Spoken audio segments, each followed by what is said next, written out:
back here. It's Breaking It Down with Master Dave. I'm here with Eddie, one of our coaches and instructors here at the House of Warriors. And we're going to be talking about a second video here, which is a follow-up to our knife defense and tactics video. So watch the demonstrations, what we're going to do, and we're going to break that down after and explain the reasons behind why we do it and why you shouldn't do certain things, especially with knife fighting. Okay, we'll see you right there.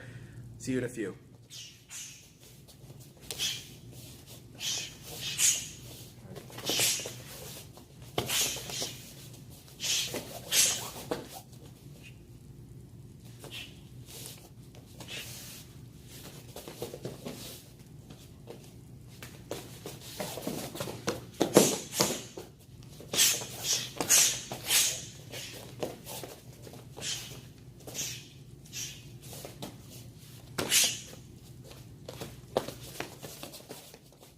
All right, so you saw in that demonstration we did some common defenses and how they kind of worked if you kind of like don't really perform like you're trying to kill somebody versus when you're non-static, they don't work very well.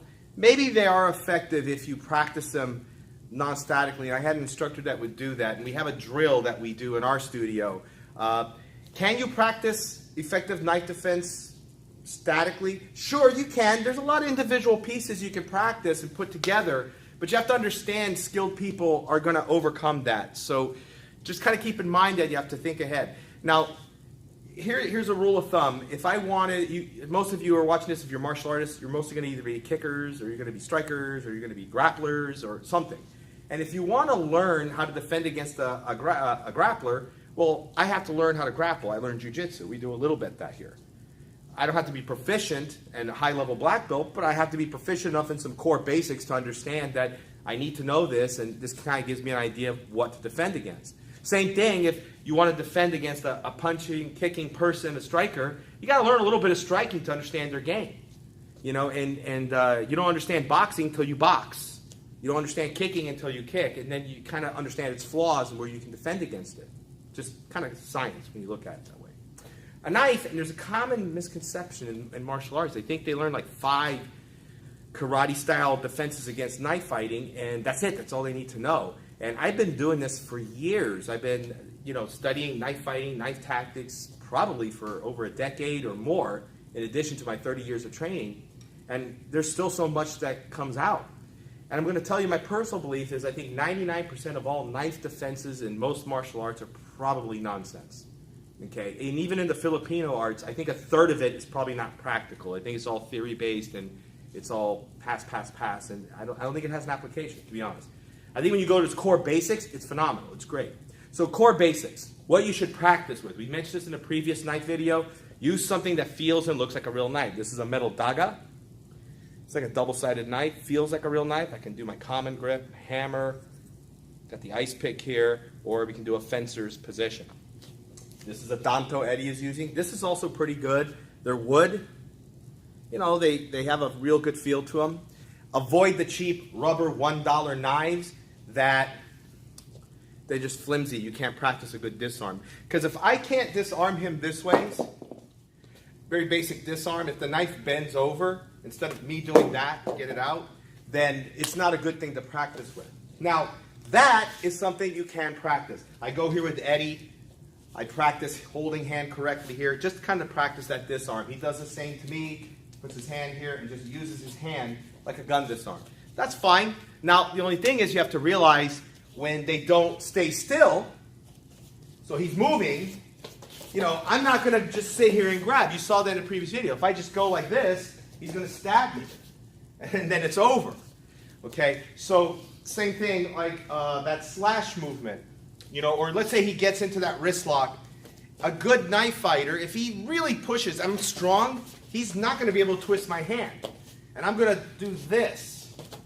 I'm going to push out, and I'm going to cut his finger, and now he's cut, he's bleeding. Just think. So we got to stop teaching things like that.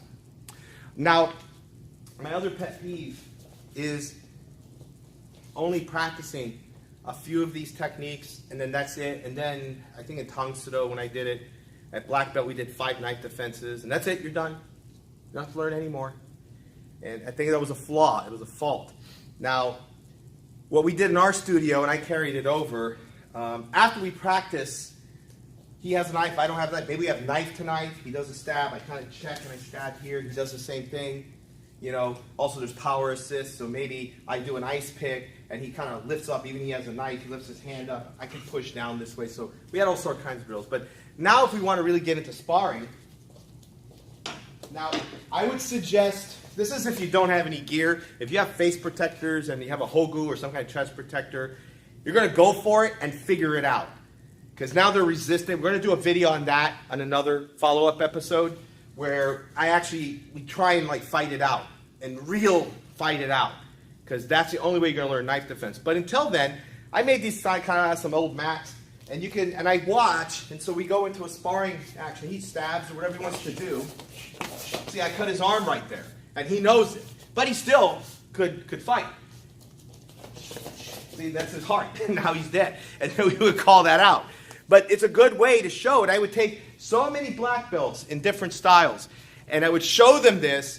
They think they know it until they start doing these kind of sparring drills. And these are silly, but it gets the point across. No pun intended, but it did get the point across. You got stabbed.